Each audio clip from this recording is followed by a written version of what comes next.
வணக்கம், நான் உங்கள் சுபா மேம் பேசுகிறேன். இன்றைக்கி நம்ம பார்க்க போகிற டாபிக் தமிழ் என்ன பார்க்க போகிறோம்? 8 தகையும் 10 பாட்டும் தான். அதுக்கு முன்னாடி வழக்கம் போல் ஒரு 15 நேம்ஸ் பார்ப்போம். அதாவது நூலாசிரியர் பேர் பார்ப்போம். அதை பார்ப்போம் வாங்க. எனக்கு கொஞ்சம் கோல்டாக இருக்குது, ஸோ வாய்ஸை இன்றைக்கி மட்டும் அட்ஜஸ்ட் பண்ணிக்கோங்க. கம்பர் என்ன எழுதினாரு அப்படின்றத பார்க்க போகிறோம். இப்போ கம்பர் அப்படிங்கும்போது நீங்கள் என்ன ஞாபகம் வச்சுக்கிறீங்க அப்படின்னா, ஏதோ நம்ம நல்லா படிக்கலை, ஸோ அதனால் கம்பை வச்சு நம்மளை அடிக்கிறாங்க. நல்லா படிக்கலை, ஸோ கம்பை வச்சு நம்மளை அடிக்கிறாங்க. கம்பை எதில் பிடிப்பாங்க? கையில் பிடிப்பாங்க. ஸோ திருக்கை வழக்கம். கம்பை கையில் பிடிப்பாங்க, ஸோ திருக்கை வழக்கம். கம்பை கையில் பிடிப்பாங்க, கம்பரை சொல்கிறேன். கையில் பிடிப்பாங்க அப்படின்னா கையை சொல்கிறேன், திருக்கை வழக்கம். அடுத்து நம்மளுக்கே தெரியும் கம்பராமாயணத்தை எழுதியிருக்காரு அப்படின்னு சொல்லிட்டு, ஸோ அதை நம்ம ஈஸியாகவும் வச்சுக்கலாம். அடுத்து பார்த்தீங்கன்னா சரஸ்வதி அந்தாதி, சடகோப்பர் அந்தாதி. சரஸ்வதி அந்தாதி. இப்போ நம்ம என்ன சொல்லியிருக்கோம்? நல்லா படிக்கலை, ஸோ நம்மளை அடிக்கிறாங்க. படிப்பு வரணும்னா எந்த சாமிக்கிட்ட போய் வேண்டும்? சரஸ்வதி சாமிக்கிட்ட போய் வேண்டும். ஸோ சரஸ்வதி அந்தாதி. நம்மளை அடிச்சிட்டாங்க. கம்பு அடிச்சிருச்சு நம்மளை. ஸோ நம்ம என்ன பண்ணிடுவோம்? கோச்சிக்கிட்டு வந்துடுவோம். அவங்க மேலே கண்டிப்பாக கோவப்படும். அதான் கோப்பர் கோவம். சடகோப்பர் அந்தாதி, சடகோப்பர் கோவம். ஸோ சடகோப்பர் அந்தாதி, சரஸ்வதி அந்தாதி. அடுத்து ஏர் எழுபது, சிலை எழுபது. கம்பை அப்படி இப்படி கட்டி ஏர் மாதிரி கூட இழுத்து உழுதரலாம். ஓகேங்களா?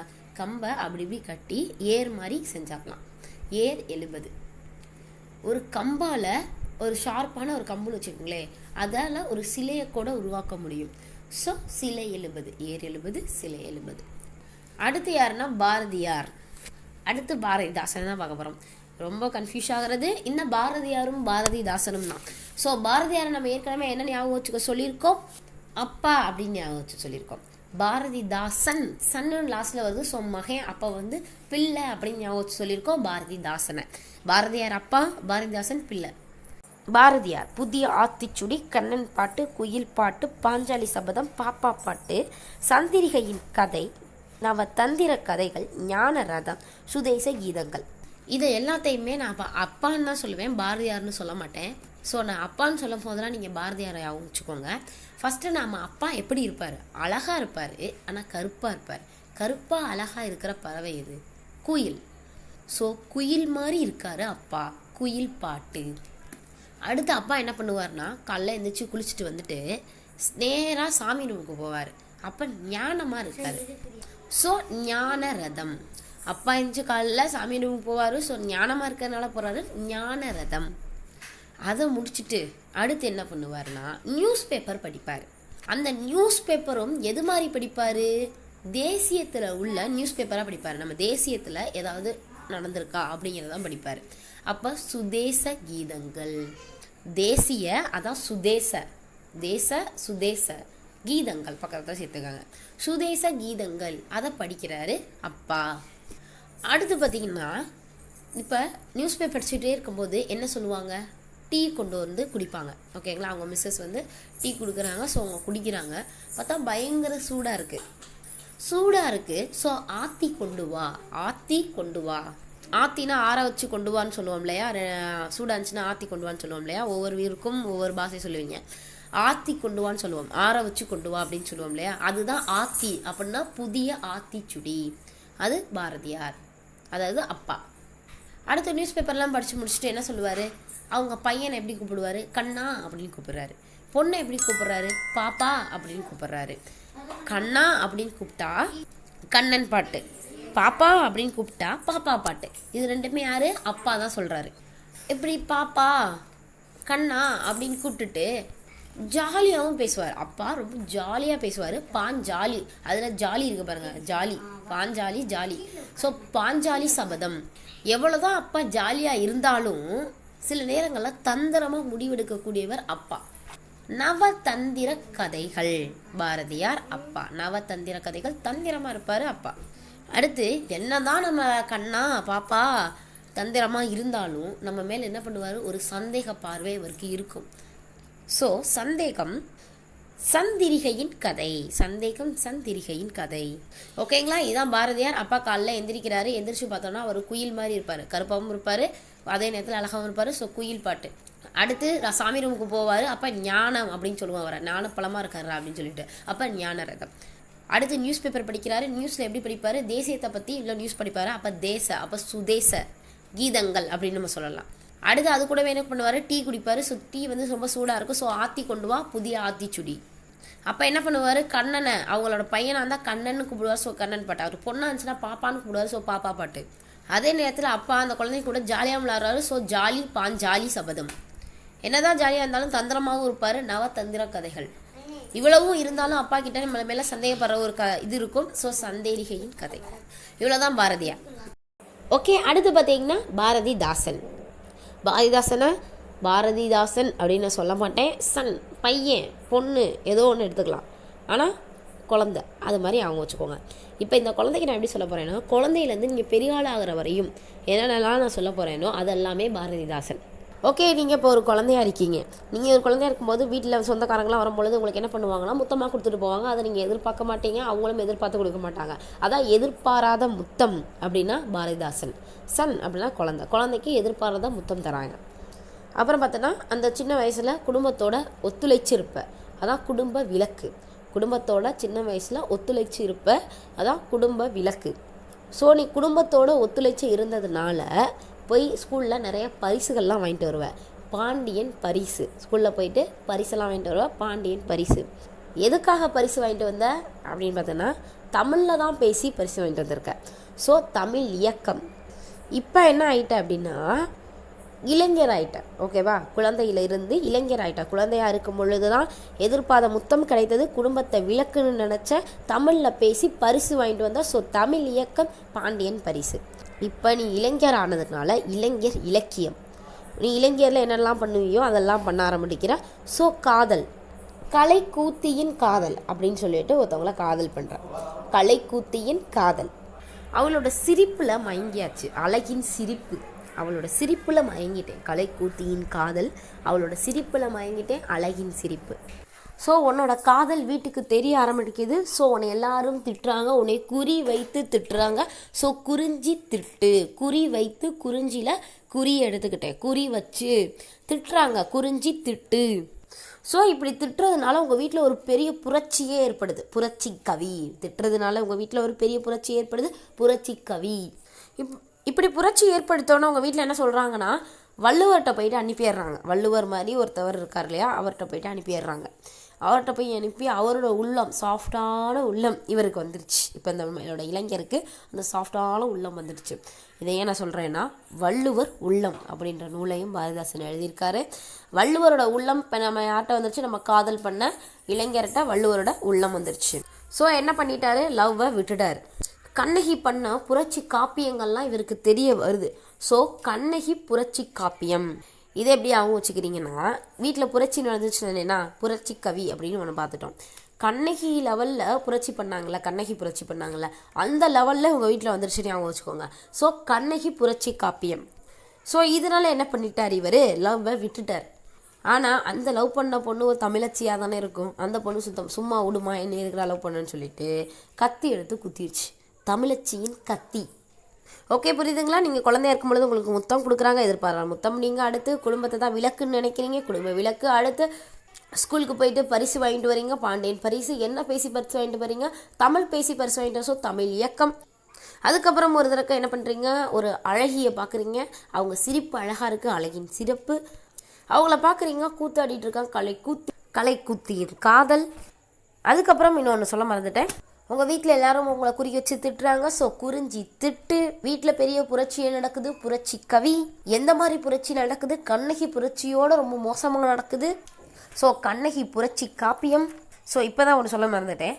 காதலா கடமையா? இப்போ தான் நீங்கள் யோசிக்கிறீங்க, காதலிப்போமா வேண்டாமா, கடமையை பார்ப்போமா? காதலா கடமையா? பாரதிதாசன். அப்புறம் அவங்க வீட்டிலேருந்து எல்லாரும் எங்கே போய் விட்றாங்க அப்படின்னு பார்த்தீங்கன்னா வள்ளுவரோட உள்ளம் அப்படின்றதுக்கு விட்றாங்க. போகும்பொழுது இந்த வீட்டில் ஏண்டா இருக்கும் அப்படின்னு சொல்லிட்டு இருண்ட வீடு மாதிரி இருக்கு அப்படின்னு நினச்சிக்கிட்டு இருக்கான். ஆனால் இங்கே வள்ளுவர்கிட்ட போயிட்டு அவரோட உள்ளம் எப்படி இருக்கோ அதே மாதிரி இவரும் மாறிட்டு என்ன பண்ணிட்டான்? காதலை விட்டுட்டான். ஸோ அப்போ தமிழச்சியை காதல் பண்ணதுனால அவள் கத்தி எடுத்து குத்திட்டான். ஓகேவா? தமிழச்சியின் கத்தி. அவ்வளோதான்.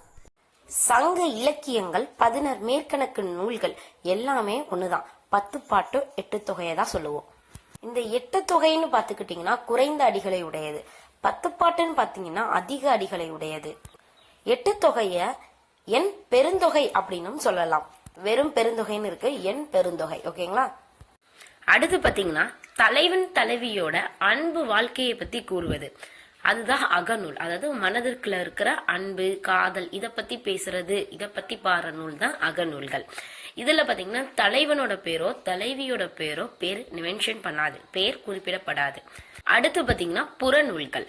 தலைவின் தலைவியோட வீரம், ஈகை, கொடை இத பத்தி எல்லாம் பேசுறாங்க அப்படின்னா அதுதான் புறநூல். இதுல தலைவனோடும் தலைவியோட பேருமே குறிப்பிடப்படும். புறநானூரை எப்படி பிரிக்கலாம்? புறம் கூட்டல் 4 கூட்டல் 100.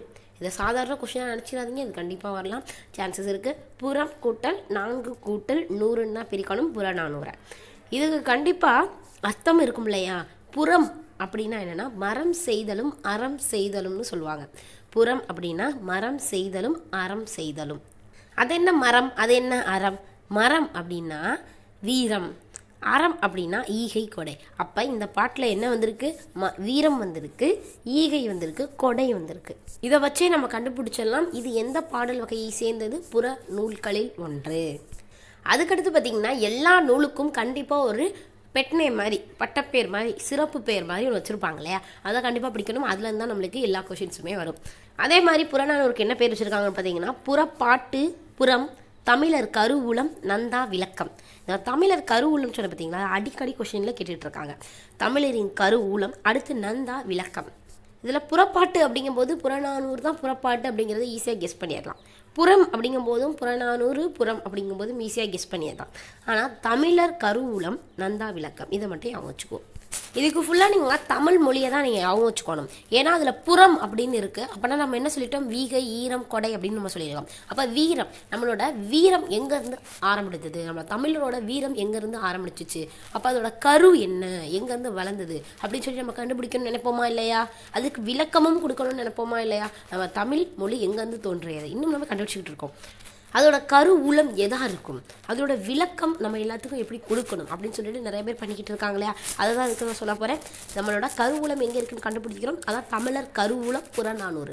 ஓகேங்களா? புறம்னா வீரம், நம்மளோட வீரம், நம்ம தமிழ் தான் வீரம். ஸோ தமிழரோட கருவூலம் எங்கே இருக்குது அப்படின்னு சொல்லி கண்டுபிடிக்கிறோம்.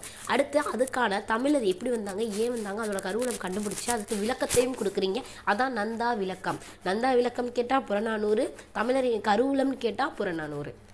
புறநானூறில் பார்த்தீங்கன்னா 11 புறத்திணைகளும் 65 துறைகளும் இருக்குது.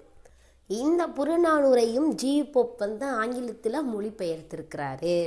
அதுக்கப்புறம் இந்த புறநானூரில் பார்த்தீங்கன்னா அதிக பாடல்களை பாடியவர், 400 பாடல் இருக்குது. அதில் அதிக பாடல்களை பாடியவர் யான்னு கேட்டிங்கன்னா ஔவையார்.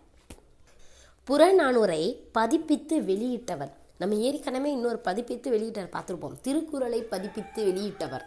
அந்த நூலை நான் ஃபஸ்ட்டு பதிப்பித்து நம்மளுக்கெல்லாம் கையில் கொடுத்தவர் யார் அப்படின்னு சொல்லி பார்த்தீங்கன்னா திருக்குறளை கேட்குறேன். ஏற்கனவே ஞாபகம் இருக்கும், ஞானமாக இருந்திருப்பார், ஞான பிரகாசம், மலையத்து வாசன் மகன் ஞான பிரகாசம்னு பார்த்துருப்போம். அதே மாதிரி புறநானூரையும் பதிப்பித்து வெளியிட்டவர் யார் அப்படின்னு கேட்டிங்கன்னா உவே சாமிநாத ஐயர், உவேசா. ஓகே, அடுத்து பார்த்திங்கன்னா இந்த பாட்டில் இதுவும் இடம்பெறும். அதியமானுக்காக தொண்டை மானிடம் தூது சென்றவர் ஔவையார். இது எல்லாத்துக்குமே தெரிஞ்சிருக்கும். அடுத்து பாருங்கள், ஏதாச்சும் இந்த பாட் லைன்ஸை கொடுத்து இது எந்த நூலை குறிக்குது, இது யார் பாடினது அப்படின்னு கேட்பாங்க. மதுரையை தமிழ் கெழுக்கூடல் என்று கூறும் நூல் எது அப்படின்னு கேட்பாங்க. மதுரையை தமிழ் கெழுக்கூடல், நம்ம ஏற்கனவே சொல்லிட்டோம் புறநானூறுனாலே தமிழை ஞாபகம் வச்சுக்கணும், தமிழோட வீரம் பண்பு இதுதான் சொல்லுது அப்படின்னு சொல்லிட்டோம். அப்போ தமிழ் கெழுக்கூடல் அப்படின்னு சொன்னால் புறநானூறு தான். மதுரையை தமிழ் கெழுக்கூடல் என கூறும் நூல் புறநானூறு. இது மாதிரி சில லைன்ஸ் கொடுத்து அது யார் எழுதுனா எந்த பாடல் இடம்பெற்றிருக்கு அப்படின்னு சொல்லி கேட்பாங்க. ஸோ அதை நம்ம பார்க்கலாம். செல்வத்து பயனே ஈதல் 9 நாளில் உடுப்பவை 2. இது யார் சொல்லியிருக்கா? நக்கீரனார் சொல்லியிருக்காரு. இதுல நான் புறநானூறு அப்படின்னு சொல்றேன் பார்த்தீங்களா, அதை புறம் பேசுறது, பக்கத்து வீட்டில் போய் புறம் பேசுவாங்களே அது மாதிரி அவங்க வச்சுக்கோங்க. ஓகே, யார் வீட்டுக்காச்சும் செல்வம், ஓகேவா, காசு நிறைய வந்துருச்சுன்னு வச்சுக்கோங்களேன், அதான் செல்வத்தின் பயனே ஈதல், காசு நிறைய வந்துருச்சுன்னு வச்சுக்கோங்களேன். அவங்க வீட்டை பத்தி நம்ம என்ன பண்ணுவோம், 4 பேர்கிட்ட புரணி பேசுவோம். அதான் புறம் பேசுதல், புறநானூறு. அப்ப செல்வம் வந்திருக்கு ஒரு வீட்டுக்கு, சோ புறம் பேசுறோம், புறநானூரை கண்டுபிடிச்சிருவீங்க. இதை நக்கீரனார் எழுதினாரு அப்படிங்கறத எப்படி கண்டுபிடிப்பாருங்க. நக்கீரர்ல அந்த கீரையை ஞாபகம் வச்சுக்கோங்க. அவர் வீட்டுலதான் அந்த செல்வம் எல்லாம் வந்திருக்கு, ஓகேவா. அவர் என்ன நினைக்கிறாருன்னா, இவ்வளவு செல்வம் வந்தாலும் நான் அதை ஃபுல்லா கீரை தான் வாங்குவேன் அப்படின்னு நினைக்கிறாரு, ஓகேவா. செல்வத்தின் பயனே ஈதல், அதுதான் எனக்கு பயன் தரும் அப்படின்னு கீரைன்னு நினைக்கிறாரு. அது பக்கத்திலே பாருங்க, 9 நாளி உடுப்பவை 2. அவர் சொல்றாரு, 9 தினமும் நம்ம சாப்பிட்டுட்டே தான் இருக்கோம், அப்புறம் நம்மளுக்கு கீரை ரொம்ப அவசியம் அப்படின்னு சொல்றாரு, ஓகேங்களா. இப்ப இந்த லைன் வந்து செல்வத்தின் பயனை ஈதல், 9 நாளி உடுப்பவை 2 அப்படிங்கும்போது நக்கீரனார் யாகவும் திருப்பாரு. செல்வத்து அப்படிங்கும்போது செல்வம் பேசுறது, பக்கத்துல போய் புரணி பேசுறது, சோ புறநானூறு யாகவும் வந்துடும். அடுத்து உண்டி கொடுத்தோர் உயிர் கொடுத்தோரே குடப்புழவியனார் பேசியிருக்காரு. நம்ம குடல் சொல்லுது நம்மள்ட்ட, அதை பட்னியா போட்டு வச்சிருக்கோம், ஓகேவா. அது நம்மள்ட்ட சொல்லுது, யாராச்சும் எனக்கு சாப்பாடு கொடுத்தா எனக்கு நீங்க உயிரே கொடுத்த மாதிரி சொல்லுது. அதான் உண்டி கொடுத்தோர் உயிர் கொடுத்தோரே. உண்டினா உணவு, உணவு கொடுக்கறவங்க அதுக்கு உயிர் கொடுக்கற மாதிரியா. அப்ப உண்டி கொடுத்தோர் உயிர் கொடுத்தோரே அப்படின்னு சொல்லி நம்ம யாவையா வச்சுக்கலாம், குடப்புழவியனார். எழுதியவர் குடப்புழவியனார். இது எந்த நூலில் இடம் பெற்றுள்ளது அப்படின்னு கேட்டா புறநானூறையா வச்சுக்கோம். ஏற்கனவே நம்ம சொல்லியிருக்கோம், புறநானூறுனா புறம் பேசுறது அப்படின்னு சொல்லியிருக்கோம். யார் வீட்லயாச்சும் உண்டியல் வச்சிருக்காங்கன்னு வச்சுக்கோங்க, அந்த சின்ன குழந்தைங்கலாம் பாத்தீங்கன்னா உண்டியல் வச்சிருக்கோம். அதுல அந்த உண்டியல் சேர்க்கிறாங்கிறத பக்கத்து வீட்ல எல்லாம் போய் ஃபுல்லா சொல்லிட்டு வந்தோம், நான் உண்டியல் சேர்க்கிறேன் உண்டியல் சேர்க்கிறேன் சொல்லிட்டு. சோ அதுவும் புறம் பேசுது, ஓகேங்களா. உண்டி கொடுத்தோர், உண்டிங்கிறது உண்டியல்னு ஞாபகம் வச்சு சொல்லியிருக்கேன். அப்ப உண்டின்னு பார்த்தோன்னா இது புறநானூற்று வரிகள் அப்படிங்கிறது உங்களுக்கு ஞாபகம் வந்துடும். அடுத்து பொன்னும் துகிரும் முத்தும் மணியும் சாளர் சாளர் பாலர் ஆகுபவே கண்ணக்கனார். இந்த கண்ணக்கனார கணக்கு பண்றவர் அப்படின்னு ஞாபகம் வச்சுக்கோங்க. அதாவது வீட்டுக்கு புதுசா ஏதோ ஒரு மருமக வருது, அந்த மருமகள்கிட்ட நம்ம என்ன போட்டிருப்போம், அது எவ்வளவு பொண்ணு நகை போட்டிருக்கு, அதான் பொண்ணு எவ்வளவு முத்து போட்டிருக்கு, இத்தனை மணிகள் போட்டிருக்குன்னு சொல்லிட்டு கணக்கு பண்றாரு கண்ணக்கனார். இத பல பேரு போயிட்டு புரணி பேசுறாங்க, ஓகேங்களா. அவங்க வீட்டுக்கு வந்திருக்கடி அந்த பொண்ணு அவ்வளவு போட்டிருக்கு இவ்வளவு போட்டிருக்குன்னு சொல்லிட்டு புரணி பேசுவாங்களா இல்லையா. அப்ப புறநானூறு, பொண்ணு போட்டிருக்கு முத்தும் மணியும், சோ அதை போய் எங்க பேசுறாங்க, புறம் பேசுறாங்க, சோ புறநானூறு. அடுத்து கொடை மடம் படவள்ளது படை மடம் பாடான் பிறர் படை மயக்குரியே. இத சொல்லியிருக்கிறாரு பரணர், ஓகேங்களா. ஃபர்ஸ்ட் உள்ள வேர்டை மட்டும் எடுத்துக்கோங்க, கொடை மடம்னு இருக்கா, அதை கொடை மனம் அப்படின்னு ஞாபகம் வச்சுக்கோங்க. கொடை மனம் உள்ளவங்க என்ன பண்ணுவாங்கன்னா, அவங்க வீட்டு ஃபுல்லா ரொப்பி வச்சுக்குவாங்க. வச்சுட்டு ஏழை வர்றவங்க எல்லாத்துக்குமே எடுத்து எடுத்து கொடுத்துட்டே இருப்பாங்க, அதான் கொடை அப்படின்னு சொல்லுவோம் இல்லையா. அதை எங்க போய் சேவ் பண்ணிருக்காங்க, எல்லா பொருளையும் அவங்க வீட்டுக்குள்ள எங்க வச்சிருக்காங்கன்னு சொல்லிட்டீங்கன்னா பரணி மேல, பரணின்னு சொல்லுவோம் இல்லையா, பரணி மேல.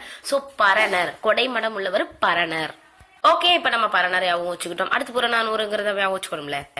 நம்ம ஊர்ல பாத்தீங்கன்னா இலவசமா ஏதாச்சும் பொருள் கொடுத்தாங்கன்னா நம்ம பக்கத்துல எல்லாத்துக்கும் சொல்லிடுவோம், அவங்க இலவசமா கொடுக்குறாங்க அப்படின்னு சொல்லிட்டு. அத கொடைனா இலவசமாக கொடுக்கறது.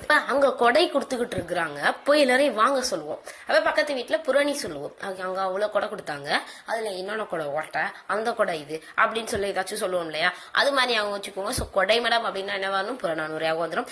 யாதும் ஊரே யாவரும் கேளீர் தீதும் நன்றும் பிறதர வாரா கனியன் பூங்குன்றனார் சொல்லியிருக்கிறாரு புறநானூறுல. இதை எப்படி வச்சுக்கிறீங்கன்னா, கனியன் பூங்குன்றன், கனியன்ல இருந்து கனியையும் பூங்குன்றன்ல இருந்து பூவையும் எடுத்துக்கிறேன். கனி பூவெல்லாம் ஒரு மரத்துல காய்ச்சி தொங்குது, அத அந்த ஊர்ல இருக்க யாரு வேணாலும் எடுத்துக்கலாம். அதுதான் யாரும் ஊரே யாவரும் கேளீர் தீதும் நன்றும் பிறதர வர, தீமை கெட்டது எதுவுமே இல்ல, யாரு வேணாலும் அதை எடுத்துக்கோங்க, ஓகேவா. அதுதான். அப்ப கனியன் பூங்குன்றன் ஞாபகம் வந்துடும். அடுத்து புறநானூறு வச்சுக்கணும். யாதும் ஊரே, ஊரே சேர்ந்துதான் புரணி பேசும். யாரையும் நல்லவங்க கெட்டவங்க எல்லாம் சொல்ல முடியாது, ஊரே சேர்ந்துதான் புரணி பேசும். சோ புறநானூறு. கணிச்சி குறும்படை கடுந்திலர் ஒருவன் பிணிக்குங்காலை இறங்குவீர் மாதோ கூறியவர் நரிவெறு உத்தழையார். இடம்பெற்றுள்ள பாடல் புறநானூறு.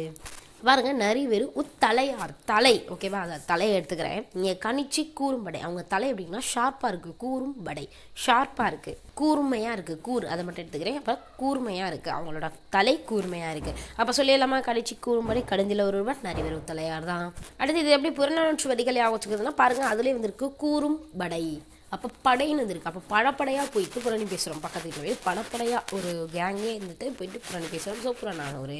ஓகே, இப்போ புறநானூற்றோட மேற்கோள்கள் எல்லாமே உங்களுக்கு தெரிஞ்சிருக்கும். அடுத்து நாடாகு ஒன்றோ காடாகு ஒன்றோ என பாடியவர் ஔவையார். ஔவையார்னா நம்ம பாட்டினாலே சொல்லுவோம், பாட்டிக்கு நாடு காடு எல்லாமே ஒன்று தான், ஓகேவா? வேறு வேறுன்னு பிரித்து பார்க்க மாட்டாங்க. வயசாகிடுச்சுன்னா அவங்க பிரிச்சுலாம் பார்க்க மாட்டாங்க. எல்லாமே ஒன்று தான். நாடாக இருக்கட்டும் காடாக இருக்கட்டும், நாடாக ஒன்றோ காடாக ஒன்றோ. அவையாரோட லைன்ஸு. இதை எப்படி நம்ம புறநானூறு வரிகள் ஞாபகம் வச்சுக்கிறதுனா, பாட்டி போய் பக்கத்து வீட்டில் பேசுகிறாங்க, சூப்பராக பேசுகிறாங்க. புறநானூறு வரிகள் என்ன பேசுகிறாங்கன்னா, நீங்கள் என்ன வேணால் பண்ணுங்கப்பா, ஆனால் இப்படி பண்ணுங்க அப்படின்னு சொல்லிட்டு ஒரு முடிவை தான் சொல்லுவாங்க நம்ம வீட்டில் இருக்க பெரியவரான பாட்டி, ஓகேவா? எல்லாரையும் ஒன்றா வச்சு தான் பேசுவாங்க. அதான் ஒன்றோ நாடாக ஒன்றோ காடாக ஒன்றோ. ஸோ எல்லாரையும் ஒன்றா வச்சு பேசுறது பாட்டி. பக்கத்து வீட்டில் போயிட்டு என்னதான் பிரச்சனை இருந்தாலும் எல்லாத்தையும் ஒன்றா வச்சு பேசணும்னு தான் சொல்லுவாங்க பாட்டி. ஸோ பாட்டினா யாரிங்க? ஔவையார். அடுத்து அகநானூறு. அகநானூரை எப்படி பிரிக்கலாம்? அகம் கூட்டல் 4 கூட்டல் 100. இதில் பாடிய புலவர்கள் 145. ஏற்கனவே புறநானூற்றை பாடிய புலவர்களின் எண்ணிக்கை எவ்வளோ சொன்னோம்? 165. இது அகநானூறு 145. இதோட தொகுத்தவரும் தொகுப்பித்தவரும் நம்ம ஏற்கனவே பார்த்துருக்கோம் இல்லைங்களா? உருத்திர சண்பர், பாண்டியன் உக்கிர பெருவழுத்தி அப்படின்னு சொல்லி பார்த்துருக்கோம். இதற்கு கண்டிப்பாக சிறப்பு பெயர் இருக்கும், அதை நம்ம பார்க்கணும் இல்லையா? நெடுந்தொகை, பெருந்தொகை 400, அகப்பாட்டு. இதில் அகப்பாட்டு அகநானூறு நம்ம ஈஸியாக வச்சுக்கலாம். நெடுந்தொகையும் பெருந்தொகையும் எப்படி வச்சுக்கிறது? அகநானூறு, அதுலேயே அகநானூறுனே வந்துருச்சு. நிறைய அகப்பாடல்கள் கேள்விப்பட்டிருப்போம், ஆனால் அதுக்கே அகம் அப்படின்னு சொல்லி பேர் வச்சிருக்க மாட்டாங்க. இதுக்கு மட்டும்தான் அகநானூறு அப்படின்னு சொல்லிட்டு அந்த அகத்திலேயே பேர் வச்சிருக்கிறாங்க. ஸோ பழந்தமிழ் இலக்கிய நூலில் அகநானூறு மட்டும்தான் இருக்குது. இதை நெடுந்தொகையினும் பெருந்தொகையினும் எப்படி வச்சுக்கிறது? அகம் அப்படின்னு நம்ம சொல்லியிருக்கோமா? அகம்னாலே நம்ம என்னது? மனதுக்குள்ளே நிறைய விஷயங்களை பூட்டி வச்சுருப்போம். நிறைய நெடு அப்படின்னு வச்சுக்கோங்களா? நிறைய அப்படின்னா நெடுங்கிறதும் அதிகமானதாக ஒன்று குறிக்கிறது தானே. அப்போ நெடுந்தொகை. நெடும்னு சரி சொன்னாலும் சரி, பெரு அப்படின்னு சொன்னாலும் சரி, நான் பெரிய பெரிய விஷயங்களெல்லாம் மனதுக்குள்ளேயே வச்சுருக்கேன். அப்போ பெருந்தொகை. அப்புறம் நெடுந்தொகை பெருந்தொகை 400 அகப்பாட்டு அகநானூரை குறிக்கும் சிறப்பு பெயர்கள். அதே மாதிரி அகநானூறு 3 பகுதிகளை கொண்டது. நம்மளுக்கு இந்த மாதிரி படிச்சிருப்போம், ஆனால் அது எதில் வருதுன்றது தெரிஞ்சிருக்காது. ஆனால் அது அகநானூற்றில் தான் வருது அப்படின்றது தெரிஞ்சுக்கோங்க. களிற்றியானை நிறை, மணிமிடை பவளம், நித்தில கோவை, இது எல்லாமே இந்த 3 பகுதிகள், அகநானூரோட 3 பகுதிகளை அதை பிரிக்கிறாங்க. இதில் உள்ள பாடல்களை 400 பாடல்களை இது மாதிரி பேஸில் பிரிக்கிறாங்க. ஸோ இந்த கொஸ்டின் அடிக்கடி கேட்பாங்க. அகநானூற்றில் உள்ள பகுதிகளின் எண்ணிக்கை 3. அதே களிற்றியானை நிறை பார்த்தீங்கன்னா 120 பாடல்கள், மணிமிடை பவளம் 180 பாடல்கள், நித்தில கோவை 100 பாடல்கள். நம்ம இப்போ எப்படி வச்சுக்கிறதுனா, நம்மளை வச்சுக்கலாம். மணி நம்மள்கிட்ட இருக்க அந்த செயின்ஸ் எல்லாம் எவ்வளோ இருக்குன்னா 180 செயின்ஸஸ் இருக்குது, ஓகேங்களா? அடுத்து களி அப்படின்னா சாப்பிட்ற பொருள் வச்சுக்கோங்க. களி அப்படின்னா நம்மளுக்கு நிறைய சாப்பிட்ற பொருட்கள் 120 சாப்பிட்ற பொருட்கள் இருக்குது. அடுத்து பார்த்தீங்கன்னா நிலம், ஓகேவா? நித்தி நில அப்படின்னு சொல்லியிருக்காங்களா? நித்தில அப்படின்னு சொல்லியிருக்காங்க. அதில் நிலம் அப்படின்னு வச்சுக்கோங்க. அது 100 நிலங்கள் இருக்குது. 180, 120, 100. 180 மணிகள் வச்சுருக்கோம், 120 சாப்பிட வச்சுருக்கோம், 100 நிலங்களும் வச்சிருக்கோம், ஓகேங்களா? அடுத்து வரலாற்று செய்திகளை அதிகமாக கூறும் நூல்னு பார்த்தீங்கன்னா இந்த அகநானூறு. அடுத்து முக்கியமான ஒரு கொஷின், அடிக்கடி ரிப்பீட் ஆகிற ஒரு கொஷின் பார்த்தீங்கன்னா, குடவோலை முறை தேர்தல் பற்றி குறிப்பிடுற ஒரு நூல் அகநானூறு. அந்த காலத்தில் குடவோலை முறை இருந்தது அப்படின்றதுக்கான எடுத்துக்காட்டு அகநானூறு. அதே மாதிரி யவனர்கள் அப்படின்னு ஒருத்தவங்க இருந்தாங்க. அவங்க என்ன பண்ணுவாங்கன்னா, அவங்க பொன் தங்கங்களை கொடுத்துட்டு அதற்கு ஈடான மிளகுகளை வாங்கிக்கிட்டு போவாங்க. அந்த செய்தியும் இந்த நூலில் சொல்லியிருக்கிறாங்க. இதற்கு உரை எழுதியவர் நாமு வெங்கடாசாமி நாட்டார். ஸோ குடவோலை முறை அப்படிங்கிறதை, மிளகு அப்படிங்கிறதையும் நம்ம ஞாபகம் வச்சுக்கணும். அதாவது நம்மளோட மனம் எப்படி இருக்குது, அகநானூறு தானே சொல்லியிருக்கோம். அகம்னாலே நம்ம மனது தானே. நம்மளோட மனம் எப்படி இருக்குது அப்படின்னா குடை மாதிரி இருக்குது. யார் வந்தாலும் சரி அதுக்குள்ளே நம்ம வச்சு அவங்களுக்கு அன்பு செலுத்துவோம் அப்படின்ற மாதிரி குடை மாதிரி இருக்குது. யவனர் அப்படின்னா யாரோ ஒருவன், ஓகேவா? எவனோ அப்படின்னு சொல்லுவோம்ல, அப்படி எவனோ என்ன பண்ணுறான்னா ஒரு பொண்ணை, அதாவது ஒரு நிறைய செயினை நம்மள்ட்ட இருந்து கொடுக்குறான். அதை எங்கே போடுவோம்? கழுத்தில் போடுவோம். அதை போட்டோன்னா நம்ம மனது என்ன ஆகும்னா கொஞ்சம் சாஃப்ட் ஆகும், ஓகேங்களா? ஆஹா நம்மளுக்கு நிறைய நகை கிடச்சிருக்கு அப்படின்னு சொல்ல ஒரு சந்தோஷத்தில் சாஃப்டாக இருப்போம் இல்லையா? அப்போ மனதில் நகை போட்டதுக்கப்புறம் சாஃப்ட் ஆகுறோம். எவனோ ஒருத்தவன் நம்மளை நகை போடும்போது சாஃப்ட் ஆகும். எவனோ ஒருத்தவன் நம்மளை கல்யாணம் பண்ணிக்க போகிறான் அப்படின்னு சொல்லுவோம். யாரோ ஒருத்தவன் அப்படி சொல்லுவோம்ல. அப்போ எவனோ ஒருத்தவன் நகை கொடுக்குறான், அதான் யவனர், ஓகேவா? அவன் நகை கொடுக்கும் பொழுது நம்ம அதை மனசில் வாங்கி சந்தோஷமாக போடுறோம். மனது அப்படிங்கிறத ஏன் குறிக்கிறேன்? அகநானூறு. அகம் அப்படின்னாலே மனது அப்படி சொல்லியிருக்கேன். அப்போ அகநானூறு, ஓகேங்களா? ஸோ இது எல்லாமே நம்மளுக்கு ஞாபகம் வந்துடும். ஓகே, அடுத்து பார்த்தீங்கன்னா நற்றிணை. நல் என்ற அடைமொழியை கொண்டு போற்றப்படும் நூல் அப்படின்னு பார்த்தீங்கன்னா அது நற்றிணை. நல் நற்றிணை அப்படின்னு அதை சொல்லுவாங்க. ஸோ நல் நற்றிணை அப்படிங்கிறது இதோட சிறப்பு பெயர். நற்றிணை 400 அப்படிங்கிறதும் இது சிறப்பு பெயர். ஸோ இது ஈஸியாக நம்ம நற்றிணை வரதுனால ஞாபகம் வச்சுக்கலாம். இதை தொகுப்பித்தவர் யார் நம்மளுக்கு தெரியும், பன்னாட்டு தண்டா மாறன் விழுதி. இந்த நூலில் பார்த்தீங்கன்னா 5 திணைகளை பற்றியும் பேசுவாங்க. இந்த நூலில் நம்மளுக்கு முக்கியமானது என்னன்னு சொல்லி பார்த்தீங்கன்னா தை நீராடல் பற்றி கூறும் நூல் நற்றிணை. அதாவது குடவோலை முறை பற்றி கூறும் நூல் எப்படி அகநானூறுன்னு சொல்கிறோமோ, தை நீராடல் பற்றி கூறும் நூல் அப்படின்னு கேட்டால் நற்றிணையை சொல்லணும். நம்ம நீராடுறதுனா நம்மளுக்கு எல்லாத்துக்குமே பிடிக்கும். அதாவது தண்ணிக்குள்ளே இறங்கி விளாட்றதுனா நம்மளுக்கு எல்லாத்துக்குமே பிடிக்கும். ஸோ அது மாதிரி நீராடுறோம். அப்போ தை நீராடல். அப்போ தை அப்படிங்கிறத எப்படி ஆவச்சுக்கிறதுனா தைய தைய தையா தைய அப்படி சொல்லி ஒரு சாங் வருது இல்லையா, அதையும் போட்டு விட்றாங்க. நம்ம தண்ணிக்குள்ளே ஆடுறோம், அந்த சாங் தைய தையன்னு சொல்லிட்டு அந்த சாங்கையும் போட்டு விட்றாங்க. ஒரே நம்மளுக்கு சந்தோஷம். அப்படி நம்ம அந்த சாங் போட்டவங்களுக்கு என்ன சொல்லணும், நம்ம ஒரு நன்றி நச்சு சொல்லணும்ல, அதான் நன்றி நற்றிணை. நன்றிங்க உங்களுக்கு அப்படின்னு சொல்கிறோம் நற்றிணை. ஏன்னா நம்ம நீரும் ஆடுறோம், தண்ணிக்குள்ளே உட்காந்து ஆடுறோம், தைய மியூசிக் சாங்கும் போட்டு விட்றாங்க. அப்போ அவங்களுக்கு ஒரு நன்றி சொல்லணும் இல்லையா, அப்போ நன்றி நற்றிணை. தை நீராடல் நற்றிணை. அடுத்து பார்த்திங்கன்னா இதோட புலவர்கள் 275. இதை எப்படி பிரிக்கலாம் அப்படின்னு பார்த்தீங்கன்னா குறுமை ப்ளஸ் தொகை குறுந்தொகை, குறுந்தொகை குறுமை ப்ளஸ் தொகை. இதை பாடிய புலவர்கள் 205 பேர். இதில் உள்ள பாடல்கள் எண்ணிக்கை 400, ஆனால் கடவுள் வாழ்த்தையும் சேர்த்து 401. இது குறைந்த அடிகளால் பாடப்பட்ட நூல், எனவே அதுக்கு குறுந்தொகைன்னு பேர் வந்தது. இதோட கடவுள் வாழ்த்து பார்த்தீங்கன்னா யார் பாடியிருக்காங்கன்னா பாரதம் பாடிய பெருந்தேவனாக தான் மோஸ்ட்லி கடவுள் வாழ்த்து பாடுவார். அவரை மட்டும் ஞாபகம் வச்சுக்கோங்க. கடவுள் வாழ்த்துன்னு கேட்டாலே பாரதம் பாடிய பெருந்தேவனாரை டிக் பண்ணிட்டு வந்துருங்க. இந்த நூலை என்ன சொல்கிறாங்கன்னா பழந்தமிழரின் வாழ்வினை காட்டும் கால கண்ணாடின்னு சொல்கிறாங்க. எப்படி நற்றிணையை நல் நற்றிணைன்னு சொன்னோமோ குறுந்தொகையை நல்ல அப்படின்னு சொல்லணும். நல்ல குறுந்தொகை நல் நற்றிணை. இதை ஞாபகம் வச்சுக்கோங்க. நல் நற்றிணை நல்ல குறுந்தொகை. ஓகேங்களா, கேட்பாங்க. நல்ல என்று அடைமொழியால் குறிக்கப்படும் நூல் எது, குறுந்தொகை. நல் என்னும் அடைமொழியால் குறிக்கப்படும் நூல் எது, நற்றிணை. ஓகேங்களா. இதில் ஒரு ஃபேமஸ் லைன் பார்த்தீங்கன்னா கொங்குதேர் வாழ்க்கை அஞ்சிறை தும்பி என்ற பாடலை இறைவன் யாருக்கு அளித்தார் அப்படின்னு சொல்லி கேட்பாங்க. தருமி என்னும் புலவருக்கு அளித்தார். ஓகேங்களா, இப்படியும் கேட்பாங்க. இறைவன் தருமிக்கு அளித்த பாடல் செய்தியை கூறும் நூல் குறுந்தொகை. அடுத்து பார்த்தீங்கன்னா 5 100. 5 கூட்டல் குறுமை கூட்டல் 100 அப்படின்னா இதை பிரிக்கணும். இதை பாடிய புலவர்கள் 5 பேர். இதில் ஒரு ஃபேமஸாக பார்ப்போம். மருதம்னா யார், ஓரம் போகியார். நெய்தல் அம்மூவனார். இப்பெல்லாம் பார்ப்போம் இல்லையா, அதை பார்த்துறோம். குறிஞ்சினா கபிலர். குறிஞ்சி கபிலர் அப்படிங்கிறது நம்மளுக்கு நல்லாவே தெரியும். குறிஞ்சினாலே கபிலர் தான். எங்கே போனாலுமே குறிஞ்சியில் உள்ள பாடல்கள் ஃபுல்லாகவே கபிலர் தான் எழுதியிருப்பார். ஸோ குறிஞ்சினா கபிலர் அப்படிங்கிறத ஞாபகம் வச்சுக்கோங்க. முல்லை அப்படின்னா என்ன சொல்லுவோம், காடும் சார்ந்த பகுதிகள் சொல்லுவோம் இல்லையா. அப்போ காடில் என்ன இருக்கும், பேய் இருக்கும்னு சொல்லுவாங்க. அப்போ முல்லை பேயனார். அடுத்து மருதம்னா என்னன்னு சொல்லுவாங்க, மருதம்னா வயல் சார்ந்த இடங்களை சொல்லுவாங்க இல்லையா. அப்போ வயலில் நடுவுலாம் போகக்கூடாது, ஓரமாக தான் போகணும். ஸோ ஓரம் போகியார். அடுத்து பார்த்திங்கன்னா நெய்தலில் மீன் பிடிக்க போகிறோம் அப்படின்னா நெய்தலில் மீன் பிடிக்கிறத சொல்லுவாங்க. கடல் சார்ந்த பகுதியை சொல்லுவாங்க. ஸோ மீன் பிடிக்க போகணுன்னா ஒரு ஆள் 2 ஆள்லாம் போனீங்கன்னா உங்களை ஒன்றும் பண்ண முடியாது. ஒரு 3 பேர் நாச்சும் போனால் தான் உங்களால் கண்டிப்பாக ஒரு மீனை நல்லா பிடிச்சிட்டு இங்கிட்டு வலையை பிடிச்சா பிடிச்சிட்டு வர முடியும். ஸோ அம்மூவனார். நெய்தல் அம்மூவனார். அடுத்து பார்த்திங்கன்னா பாலை நிலத்தில் என்ன எப்படி சொல்லுவாங்கன்னா வறண்ட பாலைவனங்களை தான் பாலை நிலம்னு சொல்லுவாங்க. அங்கே யாருமே இருக்க மாட்டாங்க.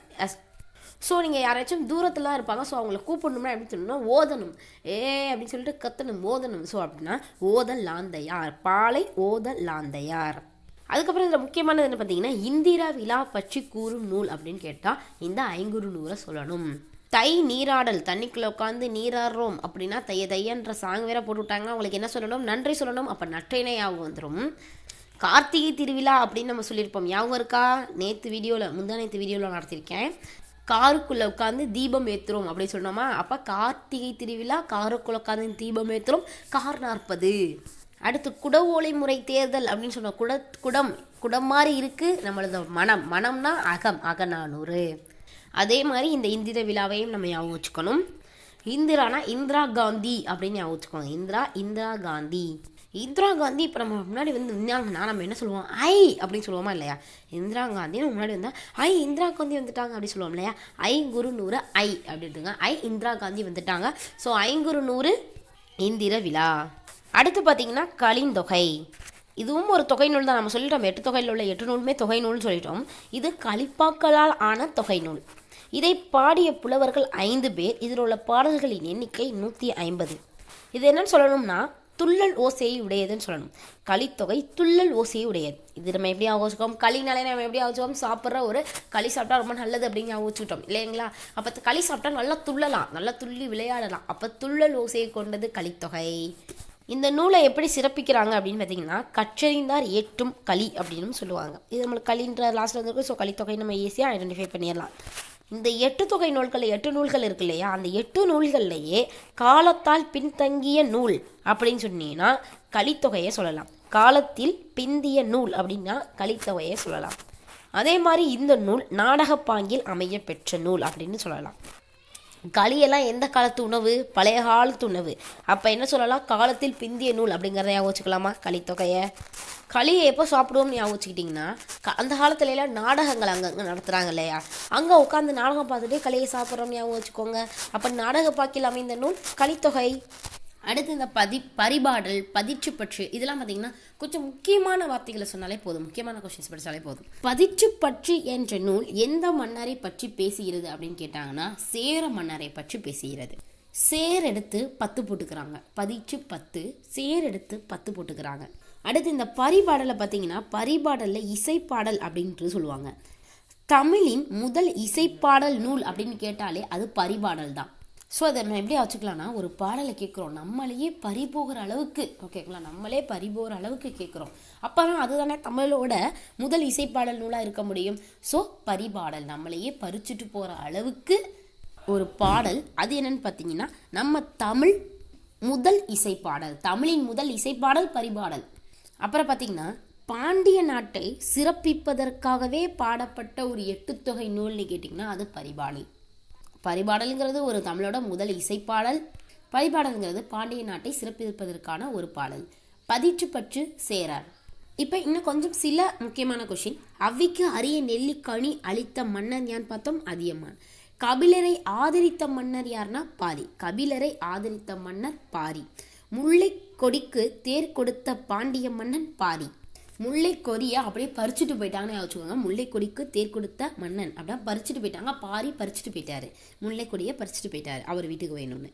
கபிலரை ஆதரித்த மன்னர் பாரி அப்படின்னு சொன்னீங்கன்னா அப்போ பாரி என்ன நினைக்கிறாருன்னா நம்மளுக்கு கபிலர் நல்லா காஃபி போடுவார், நம்ம கூடயே வச்சுக்கலாம், அவர்கிட்ட பறித்து நம்ம சாப்பிட்றலாம், அந்த காஃபியை நம்ம பறித்து நம்ம வாங்கி குடிச்சிடலாம்னு நினைக்கிறாரு.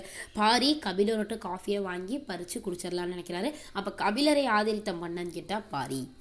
கபிலரோட நண்பன் யார்? முதல்ல கபிலரை ஆதரித்த மன்னர் யாருன்னு பார்த்தோம், பாரி. கபிலரோட ஃப்ரெண்டு யாரு?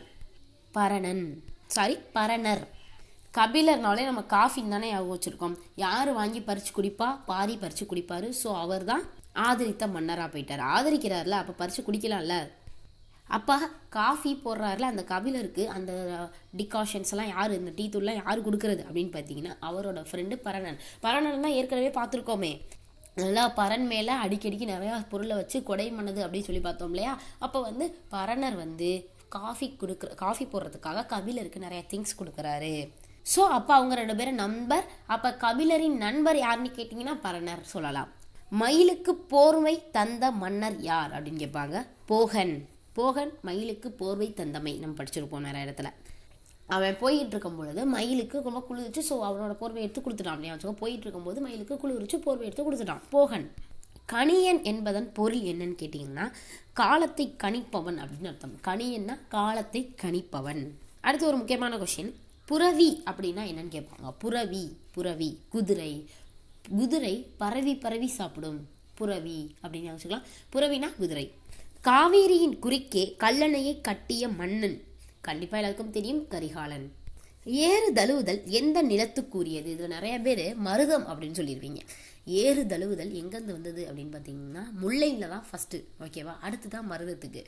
ஏறு தழுவுதல் எந்த நிலத்துக்குரியதுன்னு கேட்டால் முல்லையை தான் சொல்லணும். அவ்வளோதான். இப்போ நம்ம 8 தொகை நூல்கள் எல்லாத்தையுமே பார்த்து முடிச்சிட்டோம்.